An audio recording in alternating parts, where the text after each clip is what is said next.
Paano kung may mikrobyo na kayang gumawa ng ginto at posibleng magpayaman sa'yo?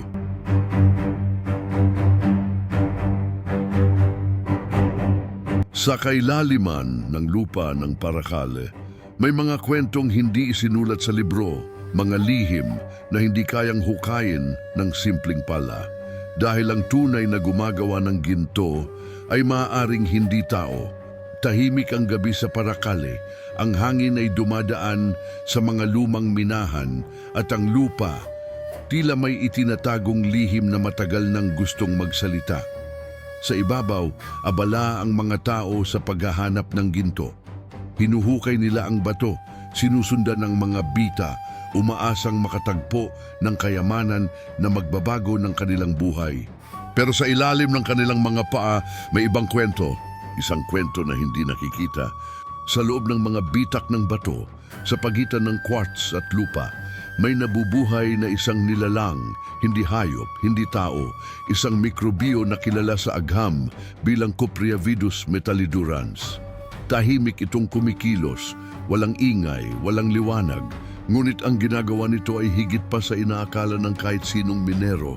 Habang ang tao ay naghahanap ng ginto, ito ay gumagawa nito.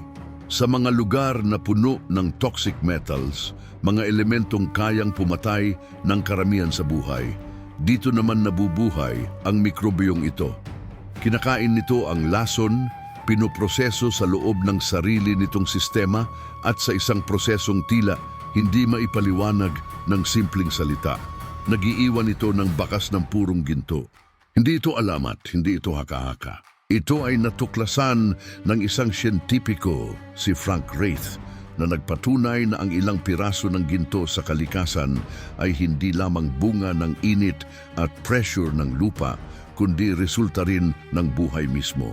Isang ideya na halos kapareho ng pangarap ng mga sinaunang alchemist, ang gawing ginto ang ordinaryong bagay. Ngunit habang sila ay nabigo, ang kalikasan ay tahimik na nagtagumpay. At dito sa Paracale, isang lugar na matagal nang kilala sa ginto bago pa dumating ang mga mananakop, hindi malayong ang prosesong ito ay patuloy na nangyayari.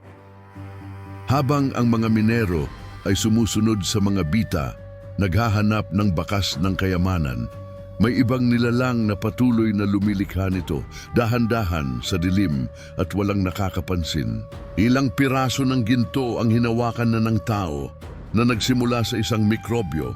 Ilang kayamanan ang nakatago pa rin sa ilalim ng lupa na patuloy na binubuo sa mismong sandaling ito. At kung ang ginto ang simbolo ng yaman, ay maaaring magmula sa isang nilalang na hindi natin nakikita, ano pa kaya ang ibang lihim na itinago ng lupa?